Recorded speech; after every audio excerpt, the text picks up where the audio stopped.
The Pokemon Diamond and Pearl remakes are on their way later this year for the Nintendo Switch, and while I personally was kind of let down by the fact that the game overall looks graphically similar to an original DS game, I am looking forward to these remakes in the fact this will actually be my first opportunity to play Pokemon Diamond or Pearl. I've looked at my copy of Pokemon Platinum sitting on the flash cart for quite some time, and for whatever reason, never played the 4th generation of games. I played the 1st through 3rd generation way back in the day, and I played the 5th through the 8th generation here more recently, I think probably within the last year, and out of those, I think I actually liked Ultra Sun and Ultra Moon the best, even though a lot of people say that Gen 5 is amazing. I couldn't get into it just because there were no other Pokemon in it that I'd already previously recognized. With how similar the Switch remakes look to the original games, it got me wondering, why were Diamond and Pearl, heck Platinum and Heartgold and SoulSilver not just ported to the Wii U Virtual Console like some of the other Pokemon games from the DS were? I mean, the Pokemon Ranger games, Mystery Dungeon games, like those are on the Wii U Virtual Console, so why are the mainline games not? I mean, obviously, had they have released that, it would have been a big deal. People would have been very excited about it, but it turns out they are playable. You just have to have a modded Wii U. So since I already had other DS games on my modded Wii U, I figured why not try out Heartgold, and you see I did load a couple of the other ones on here, but Heartgold was the one I wanted to try because obviously it's a game I've played before, and I still didn't really want to ruin my opportunity to potentially play Diamond or Pearl's remakes on the Switch, having had not played the previous games. What you'll quickly realize in my brief gameplay here is that you can only see the top screen because ultimately that's all my capture card could record, considering the fact that the Wii U is very neat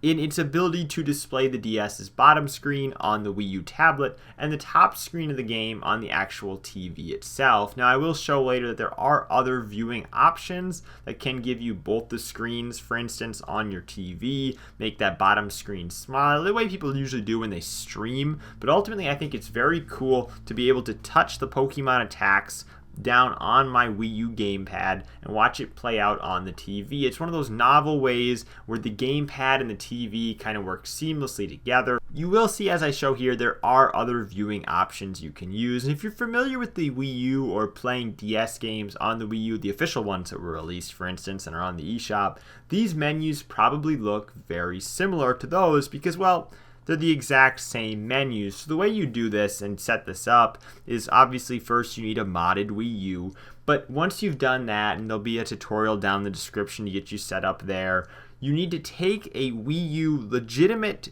DS game that was released on the eShop and then use a program that I'll have linked down in the description where on your computer you actually patch a DS ROM file into the Wii U Virtual Console game. So oftentimes, say something like Yoshi's Island on the DS is the game that someone will use. There's a complete compatibility chart that I'll also have linked down in the description that'll kind of tell you what game to use with what game. Because ultimately, say something like Yoshi's Island on the DS, which was officially released on the Wii U Virtual Console, is really just a custom-built DS emulator for the Wii U that was specially designed to run Yoshi's Island on the DS, and instead you're swapping out that Yoshi's Island DS ROM with the Pokemon ROM of your choice or whatever DS ROM you're interested in playing, and it's going to run within that emulator that was custom built for Yoshi's Island. So ultimately there are some emulators, variations of this emulator depending on what DS game it was made for, that work better with certain DS ROMs than others. But Yoshi's Island and I think like Mario and Luigi Superstar Saga are a couple of the ones that seem to be commonly used with the Pokemon titles.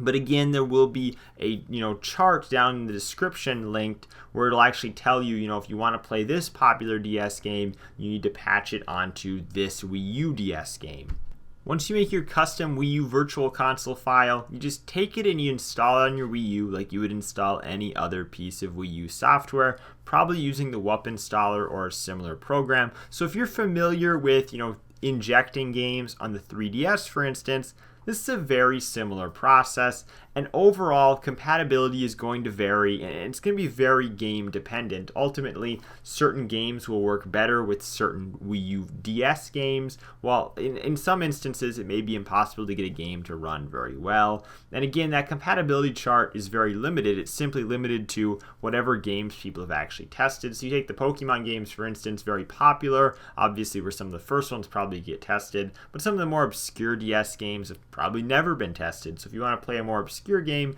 you're probably going to have to go through the process of actually trying it out on different Wii U DS games to see which one's variation of the DS emulator works the best for that given ROM.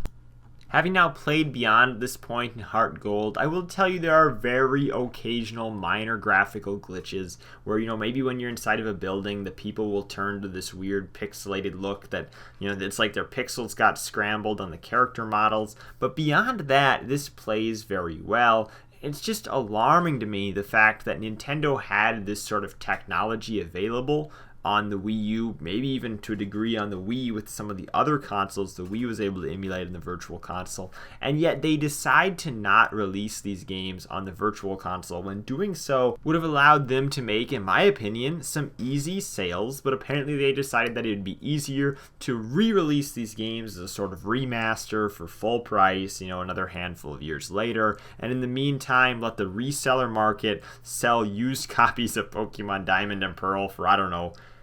$60, $70 or whatever they've been going for. I'm not sure. Everything Pokemon has kind of gone up in price, and ultimately Nintendo could have had a piece of that pie, but